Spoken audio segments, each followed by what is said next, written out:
मैं ऐसे लोगों को सिर्फ जाहिल बोल सकती हूँ, गवार हैं, कम दिमाग है, चाहे कितनी भी पढ़ाई कर लिया, कुछ भी कर लिया। दीपिका का जो लैंग्वेज था, लोकल लैंग्वेज, माल है क्या वो मेरे लिए बहुत हिट कर गया। तो देखते हैं, और इन सब ने तो उल्टा सुशांत के ऊपर ही इल्जाम लगा दिया है। लेकिन धीरे धीरे कंगना रनावत अपने पर्सनल ग्रजेस निकालने लगी, लोगों से लड़ाई झगड़े निकालने लगी। ये ऋचा चड्ढा है या फिर माही गिल है कि ये लोग उन खूबसूरत नहीं है और इन्होंने सोकर काम किया है।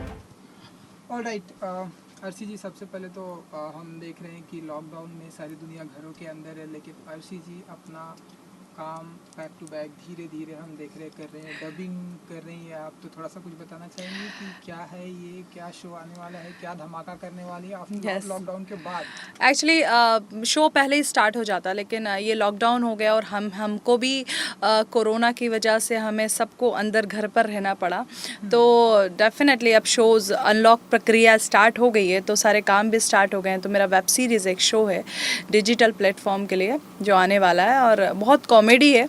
और जैसी मैं बिग बॉस में थी छलनी टाइप की, एंड वैसी एक क्रिश्चियन लड़की है, और बहुत मज़ा आएगा, बहुत मज़ा, मतलब मुझे देखकर मज़ा आया। तो मैं ये सोचती हूँ कि जब आप खुद उस कैरेक्टर को करते हो और अगर आपको फील आ रहा है कि वाकई में मज़ा आ रहा है, तो फिर पब्लिक को भी मज़ा आएगा, पक्का है। एंड रहा सवाल लॉकडाउन का, तो फिर मैं अपने घर गई और मैं 6 महीने तक लॉकडाउन था, और अपनी फैमिली के साथ 4-5 साल के बाद वक्त गुजारा, खूब अच्छा खाना खाया, दैट्स इट। और अब वेब सीरीज शूट स्टार्ट। जी जी, सो कुछ ज़रा बताना चाहेंगे कि लॉकडाउन में सारी दुनिया अपने घर में थी, क्या कुछ नया सीखा अर्शी जी ने अपने घरों में रहकर? बहुत सारी चीज़ें सीखी मैंने घर में, झाड़ू लगाना, पोछा लगाना, बर्तन धोना, बहुत सारी चीज़ें जो बिग बॉस में किया करते थे, और यहाँ भी बहुत मज़ा आया। घर के अंदर रोज़ झाड़ू लगाओ, रोज़ पोछा लगाओ और खाना बनाओ अपने लिए खुद, बिकॉज सर्वेंट ऊपर नहीं आ पा रही थी। और जब घर गए तो फिर वो ऐशो आराम वाली ज़िंदगी, और देखो गाल वाल निकल गए आराम से, हेल्दी खाना खा खा के घर का। जी, बहुत चीज़ें सीखने को मिली। एंड जैसा कि इन दिनों हम देख रहे हैं कि लॉकडाउन के बाद जो है दुनिया जो है बदल चुकी है। हम देख रहे हैं कि बहुत सारी बातें चल रही है, किसी के ऊपर ड्रग्स की बात चल रही है एंड किसी को बदनाम किया जा रहा है। कंगना रनावत हम देख रहे हैं जिस तरह से धड़ल्ले से बात कर रही है ना, पायल घोष का लेटेस्ट। कैसे देखती हैं इन सारी चीज़ों को? पहले तो वन बाय वन ड्रग्स की बात करेंगे, जिस तरह से ड्रग्स का वन बाय वन लोगों का नाम आ रहा है। एज एन सेलिब्रिटी कैसे देखती हैं? देखिए, ड्रग्स इंडस्ट्री के अंदर आना मेरे लिए शॉकिंग नहीं है, और बहुत सारे लोग हैं जो करते हैं। बहुत बड़े बड़े सेलिब्रिटीज़ के नाम आए, दीपिका का नाम आया है, रकुल का नाम आया है, श्रद्धा का, सारा का, बहुत सारे लोगों का नाम आया है। लेकिन मेरे लिए सबसे ज़्यादा शॉकिंग और मेरे दिमाग पे जो हिट किया ना, वो चीज़ थी कि दीपिका का जो लैंग्वेज था, लोकल लैंग्वेज, माल है क्या वो मेरे लिए बहुत हिट कर गया। बिकॉज ठीक है, आप वो कर रहे हो, ड्रग्स कर रहे हो, जो भी है, लेकिन दीपिका ने जो लैंग्वेज यूज़ किया ना, माल है क्या, वो ज़बरदस्त लगा मुझे। बड़ा लोकल लैंग्वेज था। बट लेट्स सी, अब देखते हैं, हम एनसीबी का इन्वेस्टिगेशन है, क्या चीज़ें हो रही हैं, क्या नहीं हो रही हैं। और मैं जो एनसीबी ऑफिशियल स्टेटमेंट देगा उसी के ऊपर मैं बिलीव रखती हूँ। मैं स्पेकुलेशन, रूमर्स, ये सब चीज़ों पे बिलीव नहीं रखती। तो देखते हैं। और इन सब ने तो उल्टा सुशांत के ऊपर ही इल्ज़ाम लगा दिया है कि सुशांत सिंह राजपूत ड्रग्स लेता था। तो अब देखो, अब इन्होंने तो अपना स्टेटमेंट दे दिया है। अब लेट्स सी, अब एनसीबी क्या स्टेटमेंट देगा। Will wait for this. But I love Deepika, your line माल है क्या। जी, मतलब आपको ये लाइन बहुत पसंद आई? मुझे पसंद आई। जी जी, एंड जिस तरह से अर्शी जी हम देखते हैं हमारी इंडस्ट्री में, मतलब ऐसे काम, हम एक्टर की बात करें, बहुत ही काम पे बर्डन होता है, ओवर टाइम काम करते हैं। तो इसका मतलब क्या कहीं ना कहीं लोगों को इस तरह से, जैसा कि जो लाइन आपको पसंद आई, माल है क्या, माल लेना जरूरी हो गया, हो जाता है एक्टर के लाइफ में? आई डोंट नो, बिकॉज मैं तो, अगर कोई मुझसे बोले कि आपको एनसीपी की जांच करवानी है, ब्लड टेस्ट करवाना है, तो I am ready for this. लेकिन होता है, सबका अपना अपना एक ग्रुप रहता है, अपना सर्किल रहता है। लोग ड्रग्स भी लेते हैं, कुछ लोग नहीं भी लेते। 80% लोग ड्रग्स के अंदर हों या फिर शराब में हों, तो वो उनका है। लेकिन 20% लोग ऐसे नहीं हैं। मैं भी वाइन पीती हूँ। मैं अगर किसी पार्टी में जाती हूँ तो 2-3 पैक तो मेरे वाइन के रहते ही हैं हमेशा, रेड वाइन के। लेकिन मैं कभी ड्रग्स नहीं लेती, और मुझे नहीं लगता कि मैं अपना 100% सिर्फ ड्रग्स के बाद ही एक्टिंग में दे पाऊँगी। ये एक इंसान की सोच है, एक उसने अपने दिमाग में बैठा के रखा हुआ है कि शायद हो सकता है ड्रग्स लेने से मैं बहुत एनर्जेटिक हूँ, बट मेरे लिए नहीं है। जी जी। एंड और बहुत सारी चीज़ें हो रही हैं, जैसा कि देख रहे हैं, हम लोग देख रहे हैं कि कंगना रनावत जिस तरह से सेलिब्रिटी को टारगेट करती हैं हर एक चीज़ में, वो अपना इन्वॉल्व लेती हैं। कैसे देखती हैं कि एक एक्टर को हर किसी की लाइफ में इस तरह से ताक झांक करना, हर किसी के बारे में स्टेटमेंट देना, अरे वो ऐसी है, वो ऐसा है, वो तो ऐसा ही है। कितना एक सेलिब्रिटी को इस तरह से हर किसी की लाइफ में ऐसे ट्वीट करना, सोशल मीडिया प्लेटफॉर्म पर जहाँ हजारों सारे आपके फैंस फॉलोइंग होते हैं, इस तरह से करना कितना अच्छा या कितना बुरा मानती है अर्शी? देखिए, कंगना जब स्टार्ट हुई थी तो मैं भी उसके साथ बहुत अच्छे से थी कि सुशांत सिंह राजपूत के लिए उसने बहुत अच्छी आवाज़ उठाई, नेपोटिज्म ग्रुपिज्म के बारे में बोला। लेकिन धीरे धीरे कंगना रनावत अपने पर्सनल ग्रजेस निकालने लगी, लोगों से लड़ाई झगड़े निकालने लगी, चाहे वो अनुराग कश्यप हो, चाहे उद्धव ठाकरे साहब हों, चाहे मुंबई को पोक कह देना, Pakistan occupied Kashmir, you know guys, I know very well, but मैं उसको नहीं बताना चाहती थी। तो ये सब चीज़ें बहुत ही ज़्यादा गलत है। उसका मुझे ये चीज़ समझ में नहीं आता कि मुझे मीडिया से भी ये बहुत ही ज़्यादा दिक्कत है कि अगर उसको हरामखोर बोल दिया तो वो देश की बेटी बन जाती है, और अगर उर्मिला मातोंडकर को वो या तो ग्रेड की बात करती है कि पहले ये बात करती थी कि लोग चिल्ला चिल्ला कर बोलती थी सुशांत सिंह राजपूत को इन लोगों ने फ्लॉप एक्टर कहकर मार दिया। अब तुम क्या कर रही हो? तुम जो बड़े बड़े आर्टिस्ट हैं, उर्मिला मातोंडकर, वो जन्म भी नहीं ली होंगी तब से वो इंडस्ट्री में काम कर रही हैं, तो उनको उन्होंने सॉफ्ट पोर्न स्टार बोल दिया, बी ग्रेड आर्टिस्ट बोल दिया। तो मुझे इसकी ये सब चीज़ें समझ में नहीं आती हैं। पर्सनल ग्रजेस बहुत निकालती है। जैसा अपनी बात करती है तो अपनी बात में वो अपने आप को देश की बेटी साबित कर देती है, या फिर अभी ये फार्मर प्रोटेस्ट में उसने फार्मर के लोगों को उसने टेररिज्म का टेररिस्ट बोल दिया है। तो वो क्या बोलती है, क्या करती है, मुझे समझ में नहीं आता। मुझे थोड़ा सा उसका दिमाग आई डोंट नो, लेकिन वो जब अपने ऊपर आती है तो मुझे ये समझ में नहीं आता कि वो देश की बेटी कैसे हो जाती है। क्या उर्मिला मातोंडकर देश की बेटी नहीं है? उर्मिला मातोंडकर के बारे में उसने इतने बड़े बड़े स्टेटमेंट दे डाले, अगर उसके साथ ऐसा कर देता तो वो हल्ला मचा देती है कि मेरे साथ ऐसा क्यों हुआ। सो आई डोंट लाइक, इस वे में मैं उनको पसंद नहीं करती। बाकी सुशांत के लिए जो किया उसमें हम उनके साथ हैं, लेकिन अभी जो वो पर्सनल ग्रजेस और पॉलिटिकल लेवल पे लेकर जा रही है वो गलत है। जी जी। जैसे कि आपने ये पाकिस्तान की बात की, उसके भी बारे में बात करेंगे, लेकिन उससे पहले पायल घोष जो लेटेस्ट मुद्दा चल रहा है कि उन्होंने अनुराग कश्यप के ऊपर उन्होंने टारगेट किया कि ये मतलब, तो आप बताइए कि आपके कौन सही, हालांकि आज के टाइम में ये भी एक बहुत बड़ा चैलेंज है कि कौन सही बोल रहा है। देखिए, बहुत टफ हो गया, मतलब कौन सही बोल रहा है, कौन गलत बोल रहा है, ऐसे जज करना बहुत टफ हो गया। तो आपके अनुसार कौन सही है? देखिए, मैं हमेशा से जो रेप विक्टिम है उनके साथ, हम ही क्या सभी साथ देंगे उनके साथ जो चीज़ें हुई हैं, लेकिन मोस्ट इम्पॉर्टेंट ये है कि मैं बिलीव करती हूँ कि एविडेंस हैं, जो भी चीज़ें हैं, मैं स्पेकुलेशंस, जैसा मैंने पहले बोला, इन सब चीज़ों पे बिलीव नहीं करती। अगर पुलिस ऑफिशियल स्टेटमेंट देती है या फिर उनका इन्वेस्टिगेशन करती है, उसके बाद ही मैं अनुराग कश्यप को एक रेपिस्ट बोल सकती हूँ, क्योंकि किसी के ऊपर रेप का टैग लगना बहुत बड़ी बात है। तो मेरे हिसाब से मैं पायल घोष को, मैंने उनके इंटरव्यूज़ देखे, उसके अंदर उन्होंने सारी चीज़ें खोल कर बताई हैं, और मेरा मानना ये है कि अगर कोई रेप विक्टिम होता भी है तो वो सबसे पहले पुलिस के पास जाता है।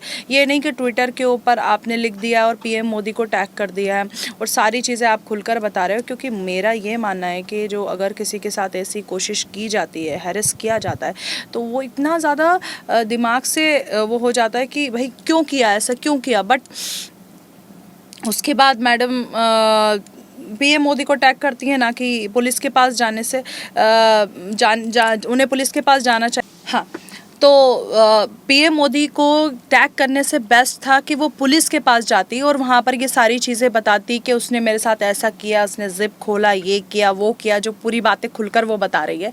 एंड सेकंड चीज़ मुझे ये लगी कि वो बहुत अच्छी अच्छी अभिनेत्रियों के नाम भी लिए उसने, जैसे हुमा कुरैशी है, ऋचा चड्ढा है, या फिर माही गिल है, कि ये लोग खूबसूरत नहीं है और इन्होंने सोकर काम किया है। I don't think so. Huma Qureshi is very talented, Richa Chadha बहुत टैलेंटेड है और बहुत अच्छी मूवीज़ करती हैं। हुमा की गैंग्स ऑफ वसेपुर उसने बहुत अच्छी एक्टिंग की है। माही गिल, तो ये मुझे लगता नहीं है कि आपको अपनी चीज़ों के लिए लाइक कंगना अपनी चीज़ों के लिए दूसरों को टारगेट करना स्टार्ट कर देती है। तो अपनी अपनी बात करना चाहिए। और मतलब इतने बड़े बड़े आर्टिस्ट का नाम लेकर आप ये कोशिश कर रहे हो पब्लिक को दिखाने की कि वो सो कर काम हासिल करते हैं, मेरे हिसाब से बिल्कुल ऐसा नहीं है। वो टैलेंटेड है और अपने काम जो भी उन्होंने हासिल किया अपने टैलेंट पे किया। जी जी। ऑलराइट, इसके अलावा जैसा कि बिग बॉस की अगर हम बात ना करें तो आई थिंक बेवकूफ़ी होगी, लेकिन जिस तरह से सलमान खान जी को टारगेट किया जा रहा है कि ये जो है सिर्फ स्टार किड को ये भी चांस देते हैं, उन्हें सपोर्ट करते हैं, इस बार का जो बिग बॉस है बायकॉट किया जाना चाहिए, हम नहीं देखेंगे, ऐसा करेंगे वैसा करेंगे, क्या मानती है कि कुछ इस बार का इफेक्ट पड़ने वाला है बिग बॉस पर? बोलने दो, बोलने वाले बहुत सारी चीज़ें बोलते हैं। आई डोंट थिंक सो कि सलमान के शो को इफेक्ट पड़ेगा, क्योंकि वहाँ पर मोस्टली पब्लिक कंटेस्टेंट को देखती है 6 दिन तक, और एक दिन देखती है वीकेंड का वार, वो भी सलमान खान को, सॉरी 2 दिन देखती है सलमान के वीकेंड के वार को। मैं सलमान से पर्सनली मिली हूँ, हम लोगों ने बहुत वक्त गुजारा है बिग बॉस के अंदर। मुझे कभी ऐसा नहीं लगता कि सलमान बहुत ही ज़्यादा ऐसा बंदा है कि लोगों की बैंड बजा दे और लोगों की वाट लगा दे, ऐसा वाला बंदा नहीं है। उसने मुझे भी बहुत चीज़ें समझाई इंडस्ट्री के अंदर कि ऐसे ऐसे जैसे पहले थी यहाँ आप अब नहीं रहना है, क्योंकि आप एक लेवल पे आ गए हैं, आपको अच्छे से काम करना है। और रहा सवाल स्टार किड्स का, देखिए सब अपनी फैमिली के लोगों को आगे लेकर आते हैं और ऐसा नहीं है, लेकिन आउटसाइडर टैलेंट मोस्ट इम्पॉर्टेंट रहता है। बहुत सारे ऐसे बड़े बड़े सुपरस्टार हैं जिनके बच्चे घर में अभी बैठे हुए हैं, जिनके पास टैलेंट नहीं है, लेकिन आउटसाइडर आते हैं, जैसे अमिताभ बच्चन है, शाहरुख खान है, ये सब आए हैं और उन्होंने अपना टैलेंट दिखाया और सुपरस्टार बन के बैठे हैं आउटसाइडर से। तो मेरा ये मानना है कि टैलेंट, लास्ट में टैलेंट ही आता है और वो ही आगे लेकर जाता है। सलमान खान का मुझे नहीं लगता कि ये लोग कितना भी ट्रोल करें, सलमान खान का नाम ख़राब करें। मैं एविडेंस पे बिलीव रखती हूँ। अगर तुम्हारे पास चीज़ें हैं, प्रूफ हैं, तो सामने लेकर आओ कि सलमान ने सुशांत के साथ ऐसा किया। वही र्यूमर चल रहे हैं, ब्लेम कर रहे हैं, गाली बक रहे हैं। मेरे ही पूरे इंस्टाग्राम को गंदी गंदी गालियों से भर दिया है इन लोगों ने।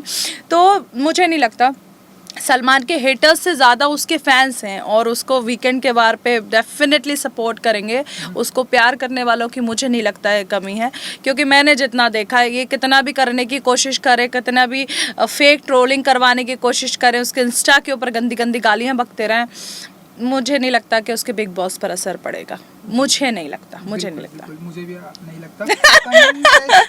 हाँ, इस बार के कंटेस्टेंट को कुछ कहना चाहेंगी आरसी जी, आपकी तरफ से कुछ टिप देना चाहेंगी या कुछ कहना चाहेंगे? देखिए इस बार कंटेस्टेंट जो भी आएंगे, देखिए इम्पॉर्टेंट यही रहता है कि कितने स्ट्रांग है। हमारा सीजन हिट गया, BB12 फ्लॉप गया, BB13 हिट गया, तो डिपेंड करता है कंटेस्टेंट कैसे हैं। सलमान अपना वीकेंड का वार जैसा करना है वैसा ही करेंगे, लेकिन जो 5 दिन चलता है वो ज़्यादा इम्पॉर्टेंट है। उसमें पब्लिक कनेक्ट होती है, अपने अपने जो सपोर्टर्स हैं वो कनेक्ट होते हैं। तो लेट्स सी। देखिए एक्स कंटेस्टेंट मैंने सुना है कि बिग बॉस के अंदर आ रहे हैं, लेकिन वो आते हैं और उनके ऊपर ज़्यादा फोकस नहीं होता है, क्योंकि पब्लिक अपने सपोर्ट जो कंटेस्टेंट है उनके ऊपर ज़्यादा फोकस करती है। वो सिर्फ आते हैं, राय देते हैं और अपना मशवरा देते हैं, मैच्योरिटी वाली बातें करते हैं और निकलते चले जाते हैं। और मेरा ये मानना है कि अगर मैं वहाँ पर जाती हूँ तो मुझे गेम पलटना है, मुझे ना बैंड बजानी है। मतलब मैं ये नहीं सोचती कि तुमने गलत किया, तुमने गलत किया, लेकिन है ना अभी वहाँ पर, ठीक है, अच्छा कर रही है, माँ बनी है, बेटी बनी है, जो भी है ना वहाँ पर, मुझे गेम पलटने का शौक है। मुझे ऐसा लगता है कि अगर इसने इसके साथ ऐसा किया तो क्यों ना टर्न कर दो टेबल को और इसकी बैंड बजवा दो। तो ये आना चाहिए, ये ट्विस्ट आना चाहिए। तो इस बार ऐसे वाइल्ड कार्ड के जरिए आरसीजी जाकर ऐसे किसी की पर्सनली ऐसे किसी की बैंड बनाना चाहती है? बिल्कुल, कलर्स बुलाएंगा तो हम ज़रूर जाएंगे। उन्होंने हमें बनाया और हम हमेशा उनके लिए साथ खड़े हैं। लेकिन मैं ऐसे मशवरे के लिए नहीं जाऊंगी, जैसे वीकेंड के वार पे वो जो पॉज दे देते हैं या फिर रोबोट बना के खड़ा कर देते हैं और आप जाकर उनको बातें सुना देते हैं। I don't like it. मुझे बात सुनाना भी है और उसकी बात सुननी भी है। वो चाहता क्या है और मैं उसको क्या करवाना चाहती हूँ वो करवाना है मुझे। ऐसा नहीं कि मैं एक लाइक सेलिब्रिटी की तरह जाऊँ, अपने आप को दिखाऊँ और जाकर बातें करूँ, तुमने ये गलत किया, तुमने वो नहीं, तुमने ये गलत किया तो तुम्हें भी और गलत करो और करके दिखाओ इसके साथ अच्छी अच्छी जो भी चीज़ें करनी है, तो वो इम्पोर्टेंट है। जी जी। एक आखिरी सवाल मेरी तरफ से ये कि जब सारी दुनिया कहे आरसीजी को तो समझ में आता है, लेकिन जब पढ़े लिखे लोग आरसीजी को कहते हैं कि आप अफगानिस्तान से हैं, आप पाकिस्तान से, मैंने भी देखा, मैंने भी सुना कि इतने बड़े प्लेटफॉर्म पर जब ऐसे लोग कहते हैं कि आप अफगानिस्तान से हैं, आप पाकिस्तान से हैं, ऐसे लोगों को क्या कहना चाहेंगे आप? या सोशल मीडिया पे भी मैं अभी जस्ट पढ़ रहा था कि आप अफगानिस्तान से आई हैं, जी, आप जी। पाकिस्तान से हैं, आप यहाँ पर क्यों रहती हैं, क्या कहेंगे आप? मैं ऐसे लोगों को सिर्फ जाहिल बोल सकती हूँ, गवार हैं, कम दिमाग है, चाहे कितनी भी पढ़ाई कर लिया, कुछ भी कर लिया। देखिए, मैंने हमेशा से ये बोला है कि हमारा मुल्क जो है वो इंडिया है, हमारी नेशनैलिटी इंडियन है, हमारे अब्बा अम्मा सब इंडियन है, लेकिन हमारा ख़ानदान अफ़गानिस्तान का पठान है, यूसुफ ज़हीर पठान है। तो मेरी फैमिली के जो लोग हैं वो पाकिस्तान में भी रहते हैं, अफ़गानिस्तान में भी रहते हैं, दुबई में भी रहते हैं, सऊदी में भी रहते हैं, लेकिन मैं इंडियन हूँ। लेकिन ऐसा नहीं है कि मैं ये कहूँ कि मुझे पाकिस्तान से नफ़रत है, मुझे अफ़गानिस्तान से नफ़रत है। भाई क्यों नफ़रत है? वो लोग हमें मैसेज करते हैं कि हमें आपके बॉलीवुड्स में शाहरुख बहुत पसंद है, हम इंडिया को बहुत पसंद करते हैं, यहाँ के गाने बहुत अच्छे लगते हैं, सारी चीज़ें, तो मैं उनको पलट के गाली क्यों दूँ? वो अगर हमें रिस्पेक्ट देते तो हम उनको रिस्पेक्ट देते। मोस्ट इम्पॉर्टेंट ये है कि देखिए, पहले ये देश तो एक ही था ना, फिर अलग अलग हो गया, हमारे भी दादा मादा सब परदादा वहीं के हैं, तो ऐसा नहीं है कि मैं उनसे नफ़रत करूं और उनको गालियां दूं। और नेशनल टेलीविज़न पे कुछ बेवकूफ़ लोग बैठकर बोलते हैं कि अर्शी खान ने पाकिस्तान का झंडा लगाया था। मैं उन बेवकूफ़ लोगों को ये बता दूं कि वो झंडा जो भी था वो एक फ़िल्म का शूट था, जिसको एक पोस्टर के लिए बनाया गया था, और वो पोस्टर रिलीज़ किया उस बंदे ने, और प्रोड्यूसर ने मूवी नहीं बनाई। तो आर्टिस्ट के ऊपर ब्लेम नहीं करना चाहिए। मेरा ये मतलब नहीं है कि मैं पाकिस्तान को डिसरिस्पेक्ट करूँ, अफ़गानिस्तान को डिसरिस्पेक्ट करूँ या इंडिया को करूँ, वो अलग चीज़ है और उसमें आर्टिस्ट का कुछ नहीं होता। आर्टिस्ट सिर्फ पैसा ले रहा है, और जब आप एक शुरुआती दौर के अंदर होते हैं इंडस्ट्री के अंदर, तो आपको लगता है कि यार चलो चांस मिल रहा है कर डालो, शायद हो सकता है आगे और अच्छी चीज़ें मिले, तो वही था। और उसके अलावा ऐसा नहीं था कि मैं पाकिस्तान को डिसरिस्पेक्ट करूं या फिर इंडिया को करूं। और सब जानते हैं यार कि मैं इंडियन हूँ। मैं कितनी बार बताऊँ, मेरे चेहरे से क्या मैं इंडियन नहीं दिखती? क्या दिखती हूँ मैं चेहरे से? अफ़गानिस्तानी पाकिस्तानी दिखती भी हूँ तो क्या है अभी, क्योंकि खून तो सबका चलता, मतलब जो हमारी ब्रीड है वो बाहर की है, अब उसमें हम कुछ नहीं कर सकते, लेकिन मैं हूँ प्योर हिंदुस्तानी। चलिए, जाते जाते अपने फैंस को कुछ कहना चाहेंगे आप? मैं अपने फैंस से यही कहूँगी कि ये जो बेवकूफ़ लोग हैं जो ट्रोल करते रहते हैं, ये सब करते रहते हैं, उनको इग्नोर करो, क्योंकि उनके पास कोई काम नहीं है। वो अपनी ज़िंदगी में सिर्फ यही करने आए, लोगों को नीचा दिखाने के लिए आए। तो ज़्यादा उनसे बकवास करने की या फिर उन लोगों के साथ उलझने की ज़रूरत नहीं है। उन्हें जो करना है वो करें। Thank you so much and good luck. Thank you so much. अच्छा गया ना सलमान।